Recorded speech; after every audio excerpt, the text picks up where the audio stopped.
Everyone, welcome to my YouTube channel.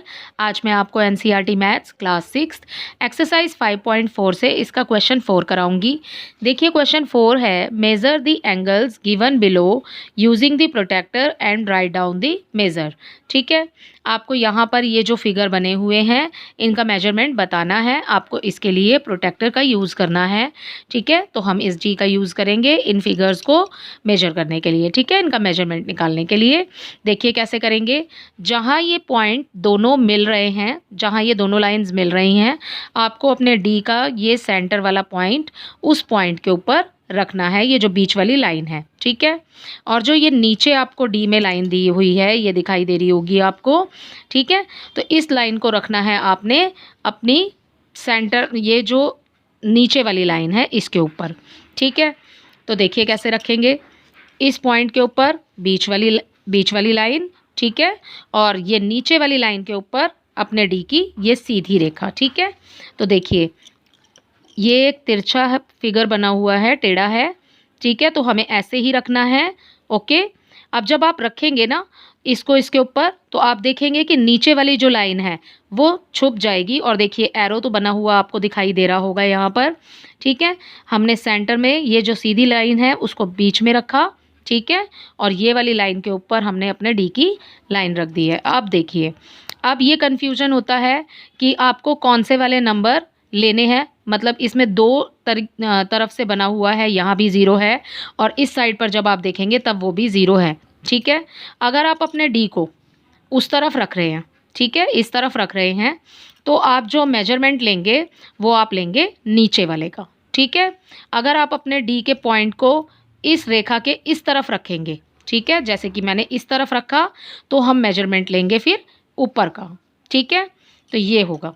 Okay, तो अब देखिए यहाँ पर मैंने इसको रखा बिल्कुल सीधा।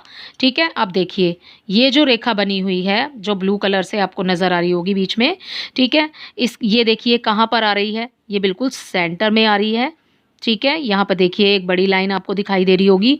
मैंने आपको बोला कि आपने अपने डी के पॉइंट को जब इस तरफ रखना है तो आपको नीचे वाले नंबर्स को देखना है, आपको ऊपर वाले नंबर्स नहीं देखने। तो 50 और 40 के बीच में आ रही है ये लाइन, तो ये जो एंगल आपका बनेगा ये होगा 45 डिग्री। तो आपने यहाँ पर लिखना है 45 डिग्री। तो ए का आंसर हो जाएगा 45 डिग्री। ठीक है, चलिए अब सेकंड वाले को नापते हैं। ठीक है, देखिए यहाँ पर मैंने क्या बताया आपको, जहाँ पर ये दोनों मिल रहे हैं आपको अपने डी के बीच वाली लाइन को इस पॉइंट पर रखना है। ठीक है, और ये तो सीधा फिगर बना हुआ है, तो इसको रखा मैंने पॉइंट को इस, ठीक है, इसके ऊपर। ओके, अब देखिए ये कितने डिग्री का बन रहा है, ये बनेगा 120 से ऊपर ही है। आप 120 या 125 इसके लिए लिख सकते हैं। ठीक है, तो ये बनेगा 120 डिग्री का। ओके, अब देखिए मैंने आपको पहले भी बताया है कि जब आपके पास में एक ये बेस है, ठीक है, और जब एक सीधी लाइन बनी है, सीधी रेखा बनी है, तो आप उसको नापो चाहे नहीं नापो, वो 90 डिग्री का एंगल होता है। अगर आप इसको डी से नाप के देखना चाहते हैं तो देखिए यहाँ पर ये दोनों पॉइंट मिल रहे हैं, अपने डी की लाइन को यहाँ पर रखिए। ठीक है, नीचे वाली लाइन के ऊपर आप देखिए बिल्कुल सीधी जा रही है ये लाइन। ठीक है, तो ये एंगल बनेगा 90 डिग्री का।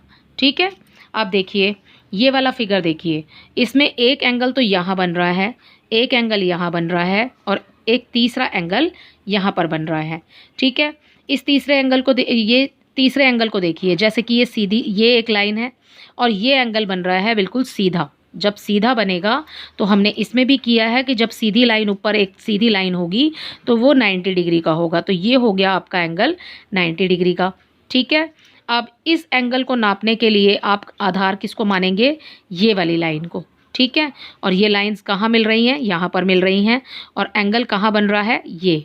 ठीक है, तो सीधी लाइन से बाहर की साइड बन रहा है, मींस ऑब्ट्यूज एंगल है, तो 90 डिग्री से ज़्यादा ही होगा।